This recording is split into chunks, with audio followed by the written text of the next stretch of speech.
مسیح کے نام میں سب کو سلام. تو جے یسوع دی، ہر شے یسوع دی.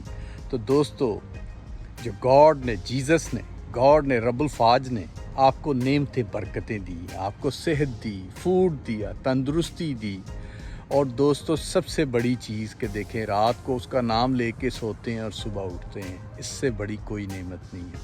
وہ آپ کو برکتیں دیتا ہے، صحت دیتا ہے، بریک فاسٹ دیتا ہے، کھانا لنچ دیتا ہے، ڈنر دیتا ہے. دوستو یہ آپ کے لیے سب چیزیں مہیا ہوتی ہیں. جیسے پرانے زمانے میں دیکھیں، بنی اسرائیل کو منہ جسے بولتے ہیں وہ دیا کرتے تھے. اتنی بڑی جو نعمت تھی وہ کھانے کی ملتی تھی.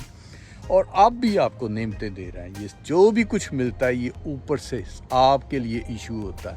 یہ دوستو دیکھیں، ہمارے کنٹری میں ابھی یہ شہری ہے، تو یہ دیکھیں اس کے کیسے پیارے، پہلے گرین ہیں پھر یہ لال ہوتے ہیں. تو دوستو یہ خدا کی نعمتیں برکتیں ہیں. یہاں بہت سے ٹری ہیں، اور ان ملکوں میں دیکھیں خدا کا کیسا ایک فضل ہے کہ یہ لوگ دیکھیں جو ہے آپ کھا سکتے ہیں، توڑ سکتے ہیں. جیسے یہ دیکھیں بہت سے لگے ہوئے، ابھی کچھ انجوائے بھی کیا میرے دوستوں نے. تو دوستو یہ خدا کی نعمتیں برکتیں ہیں جو آپ کو دیتا ہے خداوند. تو دوستو اس کا شکر کرنا چاہیے آپ لوگوں کو. ہر وقت ہر چیز کا شکر کرنا چاہیے. آپ سو کے اٹھتے ہیں، سونے سے پہلے خدا کا شکر کرنا چاہیے، کیونکہ جو خدا کا شکر کرے گا دوستو وہ کچھ اور نعمتیں، برکتیں، فضل ہر چیز پائے گا.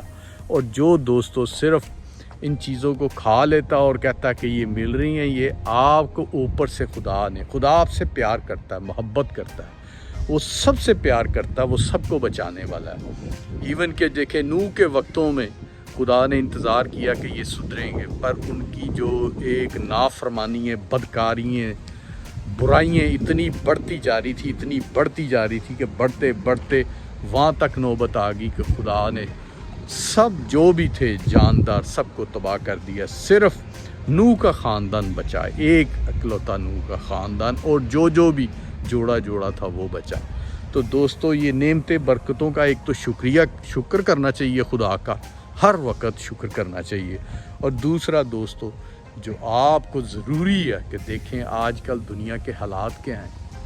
جیسے بائبل مقدس متی 24 اس کے 3 باب سے پورا باب پڑھیں جو 14 آیت کا ہے، تو اس میں فرمایا گیا ہے کہ دیکھیں قوم پہ قوم چڑھے گی، سلطنت پہ سلطنت چڑھے گی، اور جگہ جگہ بھونچال آئیں گے، کال پڑیں گے، جنگیں، لڑائیوں کی افواہیں سنیں گے. تو دوستو دیکھیں آپ کتنی جنگیں کھلتی جا رہی ہیں، کیسی باتیں آتی جا رہی ہیں. پر جو مسیح کو قبول کرے گا، کیونکہ گاڈ نے وہ ڈور اب بنایا ہے، مسیح کو جو قبول کرے گا وہ دوستو زندگی کا تاج پائے گا.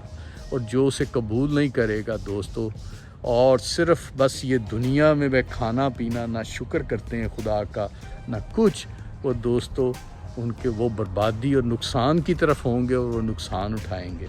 تو دوستو جو مسیح کو قبول کرے گا، جنہوں نے ابھی تک مسیح کو قبول نہیں کیا، ان کے پاس بھی ٹائم ہے، وہ ڈور کھلا ہوا.